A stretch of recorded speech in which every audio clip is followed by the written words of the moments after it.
So you talked about the security and sort of audits and things that you guys go through internally for the vaults. What sort of security and auditing process do you guys go through when you're looking at the strategies and the other protocols that you're essentially integrating with?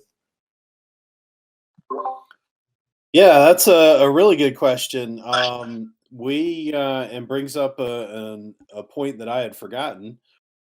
We label each of our yield sources, and we're sourcing from platforms such as Compound or Aave or MakerDAO.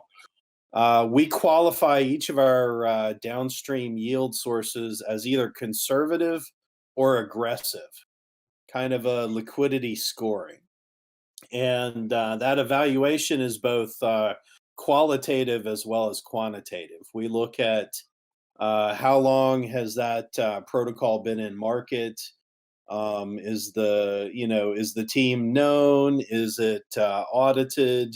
How much real money has passed through this platform? How much uh, transaction volume has passed through that platform? What's their history of hacks? And if they've been hacked, how did they recover? Or did they leave users pissed off, or did they make users whole? That sort of Mhm. due diligence.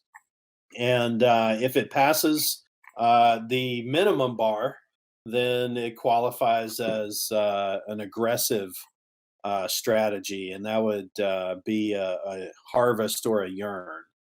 And if it qualifies for an even higher bar, a compound or an Aave or a MakerDAO, then that qualifies for the conservative labeling. There's also, by way of detail, conservative also gets into collateralization ratios and some other details deep inside the strategy. But at a basic level, we're doing due diligence on all our yield sources, and we do a lot of live testing after that due diligence just to make sure that it works well with Vesper. And then finally, as you kind of hinted at, we have modular strategies. So each pool can be upgraded to different yield strategies without disturbing the pool, without messing around with user assets, etc. All non-custodial type setup that you'd come to expect. So that conservative versus aggressive liquidity quality scoring really goes into how we generate yield for the products. And one of the roadmap items is to, if you look at app.vesper.finance, they're all conservative right now. And one of the near term roadmap items is to release some of the strategies with the aggressive yield sources. And those will obviously have higher APYs. And those will get launched to like the beta pools section, you said, and they'll exist there for a while and then move on.